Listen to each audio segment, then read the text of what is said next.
ദൈവത്തിന് നന്ദിയുള്ള ഹൃദയത്തോടെ സ്തോത്രം ചെയ്യുന്നു. ദൈവം മനുഷ്യരെ രണ്ടായി തിരിച്ചിരിക്കുന്നു. ദൈവത്തിൻ്റെ മക്കളെന്നും പിശാചിൻ്റെ മക്കളെന്നും. യോഹന്നാൻ അപ്പോസ്തലൻ താൻ എഴുതിയ 1-ാം ലേഖനം 3-ാം അധ്യായം 10 മുതൽ ഉള്ള വചനങ്ങളിൽ ദൈവത്തിൻ്റെ മക്കൾ ആരെന്നും പിശാചിൻ്റെ മക്കൾ ആരെന്നും ഇതിനാൽ തെളിയുന്നു. നീതി പ്രവർത്തിക്കാത്തവൻ ആരും സഹോദരനെ സ്നേഹിക്കാത്തവനും ദൈവത്തിൽ നിന്നുള്ളവനല്ല. നിങ്ങൾ ആദ്യം മുതൽ കേട്ട ദൂത് നാം അന്യോന്യം സ്നേഹിക്കണം എന്നല്ലോ. കയ്യൻ ദുഷ്ടനിൽ നിന്നുള്ളവനായി സഹോദരനെ കൊന്നതുപോലെ അല്ല. അവനെ കൊല്ലുവാൻ സംഗതി എന്ത്? തൻ്റെ പ്രവൃത്തി ദോഷവും സഹോദരൻ്റേത് നീതി ഉള്ളതും ആയതുകൊണ്ടത്രേ. ദൈവത്തിൻ്റെ മക്കൾ ആരാകുന്നു? പിശാചിൻ്റെ മക്കൾ ആരാകുന്നു? ഈ വചനം ഒരുപക്ഷെ എല്ലാവർക്കും അംഗീകരിപ്പാൻ ബുദ്ധിമുട്ടുണ്ടാകും. കാരണം പിശാചിൻ്റെ മക്കളുണ്ടോ, ദൈവത്തിൻ്റെ മക്കൾ അല്ലേ എല്ലാവരും എന്നുള്ള ചോദ്യം. എന്നാൽ യോഹന്നാൻ എഴുതിയ സുവിശേഷം 8-ാം അധ്യായം 44-ാമത്തെ വാക്യത്തിൽ കർത്താവ് അന്നത്തെ കാലത്ത് യഹൂദന്മാരോട് പറഞ്ഞ ഒരു പ്രസ്താവന: നിങ്ങൾ പിശാച് എന്ന പിതാവിൻ്റെ മക്കൾ. നിങ്ങളുടെ പിതാവിൻ്റെ മോഹങ്ങളെ ചെയ്യുവാൻ നിങ്ങൾ ഇച്ഛിക്കുന്നു. അവനിൽ സത്യം ഇല്ലാത്തതുകൊണ്ട് സത്യത്തിൽ നിൽക്കുന്നില്ല. അവൻ ഭോഷ്ക് പറയുമ്പോൾ സ്വന്തത്തിൽ നിന്ന് എടുത്തു പറയുന്നു. അവൻ ഭോഷ്ക് പറയുന്നവനും അതിൻ്റെ അപ്പനും ആകുന്നു. അതായത് കർത്താവ് യഹൂദന്മാരോട് സംസാരിക്കുന്നു, നിങ്ങൾ പിശാച് എന്ന പിതാവിൻ്റെ മക്കൾ ആകുന്നു. കാരണം വളരെ വ്യക്തമാണ്. ദൈവത്തിൽ നിന്ന് ജനിച്ചവൻ സ്നേഹിക്കുന്നു, പിശാചിൽ നിന്ന് ജനിച്ചവൻ സഹോദരനെ പകയ്ക്കുന്നു. യഹൂദന്മാർ അവകാശപ്പെട്ടത് ഞങ്ങൾ അബ്രഹാമിൻ്റെ സന്തതികളാണ്. എന്നാൽ യേശു പറഞ്ഞു, പാപം ചെയ്യുന്ന എല്ലാവരും പാപത്തിൻ്റെ ദാസനാണ്. നിങ്ങൾ അബ്രഹാമിൻ്റെ സന്തതി എന്ന് ഞാൻ അറിയുന്നു, എങ്കിലും എൻ്റെ വചനത്തിന് നിങ്ങളുടെ ഇടയിൽ, നിങ്ങളുടെ ഉള്ളിൽ ഇടം ഇല്ലായ്ക കൊണ്ട്.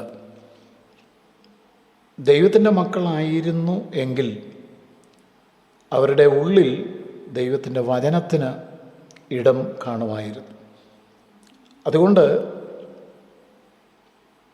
ദൈവ പൈതലിനെ തിരിച്ചറിയാനുള്ള മാർഗം ആ വ്യക്തിയുടെ ഭാഷയല്ല, വസ്ത്രധാരണമല്ല, ആ വ്യക്തിയുടെ ആത്മീയ ശീലങ്ങളല്ല, മറിച്ച് ആ വ്യക്തിയിൽ നിന്ന് പുറപ്പെടുന്ന ഫലങ്ങളാണ്. ഇവിടെ വ്യക്തമായിട്ട് പറയുന്നു, നീതി പ്രവർത്തിക്കുന്നവർ, ദൈവത്തിൻ്റെ മക്കൾ നീതിയിൽ നടക്കുന്നവരാണ്. അവരുടെ ജീവിതത്തിൽ സത്യവും ധാർമ്മികതയും എല്ലാം ഉണ്ടാകും. ഏതെങ്കിലും കാരണവശാൽ അവർക്ക് തെറ്റുപറ്റിയാൽ എപ്പോഴും തിരുത്തപ്പെടുവാൻ അവർ തയ്യാറായിരിക്കും. ദൈവത്തിൻ്റെ മക്കൾ സഹോദര സ്നേഹം ഉള്ളവരാണ്. മറ്റുള്ളവരെ സ്നേഹിക്കുന്നത് അവരുടെ സ്വഭാവമാണ്. ത്യാഗവും കരുണയും അവരിലുണ്ടാകും. ദൈവത്തിൻ്റെ മക്കൾ ദൈവവചനം അനുസരിക്കുന്നവരാണ്. ദൈവവചനത്തിന് അവരുടെ ഉള്ളിലിടമുണ്ടാകും. വെളിച്ചത്തിൽ നടക്കുന്നവരാണ്. എന്നാൽ പിശാചിൻ്റെ മക്കളെ തിരിച്ചറിയാം, അവരൊരിക്കലും നീതി പ്രവർത്തിക്കുന്നവരല്ല. അവർക്ക് പാപത്തിൽ തുടരുന്നതിൽ ഒരു ഭയവുമില്ല. അവരുടെ ജീവിതത്തിൻ്റെ ഭാഗമായിട്ട് അവർ തെറ്റിനെ കൊണ്ടു നടക്കുകയാണ്. സ്നേഹമില്ലാത്തവരാണ്. സ്വാർത്ഥത, അസൂയ, പക, വൈരാഗ്യം, ഇതൊക്കെ അവരുടെ ഉള്ളിൽ അവർ സൂക്ഷിക്കുന്നു. പുറമേ കാണുമ്പോൾ അവരെല്ലാം നല്ലവരായി ചമയുന്നു. മറ്റുള്ളവരെ വേദനിപ്പിക്കുമ്പോഴും ഉപദ്രവിക്കുമ്പോഴും ദ്രോഹിക്കുമ്പോഴും ഒരു നിലയിലും അവരുടെ മനസാക്ഷി അവരെ കുറ്റപ്പെടുത്തുന്നില്ല, അലട്ടുന്നില്ല. കാരണം അവർ പിശാചിൻ്റെ മക്കളാണ്. സ്വന്തം ഇഷ്ടം മാത്രമാണ് അവർക്ക് പ്രധാനം. അവർ ഇരുട്ടിലാണ് നടക്കുന്നത്. കാരണം അവർ ഒരുപാട് കാര്യങ്ങൾ മറച്ചു വയ്ക്കുന്നു. ഇരുട്ടിൽ ജീവിക്കുന്നവർ കാര്യങ്ങളെല്ലാം മറച്ചു വയ്ക്കുന്നവരാണ്. അവർ അസത്യത്തിൽ തുടരുന്നവരാണ്. അതുകൊണ്ട് ഒരു ദൈവ പൈതലിനെ ഒരാൾ ദൈവത്തിൻ്റെ മകനാണോ പിശാചിൻ്റെ മകനാണോ എന്ന് മനസ്സിലാക്കുവാൻ സ്നേഹമുണ്ടോ, അയാൾ ദൈവത്തിൻ്റെ മകനാണ്. ഉള്ളിൽ പക സൂക്ഷിച്ചുകൊണ്ടാണോ ജീവിക്കുന്നത്, പിശാചിൻ്റെ സ്വഭാവമാണ്. നീതിയുണ്ടോ, ദൈവത്തിൽ നിന്നാണ് ആ വ്യക്തി. അനീതിയാണോ ഒരു വ്യക്തിയുടെ ജീവിതത്തിൽ കൂടുതലായി കാണുന്നത്, കൂടുതലെന്നല്ല കാണുന്നത്, അയാൾ ദൈവത്തിൽ നിന്നല്ല. അതുകൊണ്ട് തിരിച്ചറിയുക എന്നുള്ളത് ഈ കാലഘട്ടത്തിൽ വളരെ പ്രധാനപ്പെട്ടതാണ്. ഒരാൾ ദൈവത്തിൻ്റെ മകൻ എന്ന് വിളിക്കപ്പെട്ടതുകൊണ്ടോ, ഒരു ക്രിസ്തീയ നാമം തനിക്ക് ലഭിച്ചതുകൊണ്ടോ, ഒരു നല്ല സഭയിൽ പോയതുകൊണ്ടോ, ബൈബിൾ വായിച്ചതുകൊണ്ടോ, പാട്ട് പാടിയതുകൊണ്ടോ ഒരാൾ ദൈവത്തിൻ്റെ മകൻ ആകുന്നില്ല. യേശു പറഞ്ഞതുപോലെ ഫലങ്ങൾ കൊണ്ട് അവരെ അറിയാം.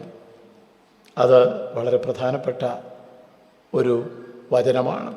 അതുകൊണ്ടൊരു ആത്മീയ പരിശോധന ഉണ്ടാകണം. എൻ്റെ ജീവിതത്തിൽ നീതിയുണ്ടോ?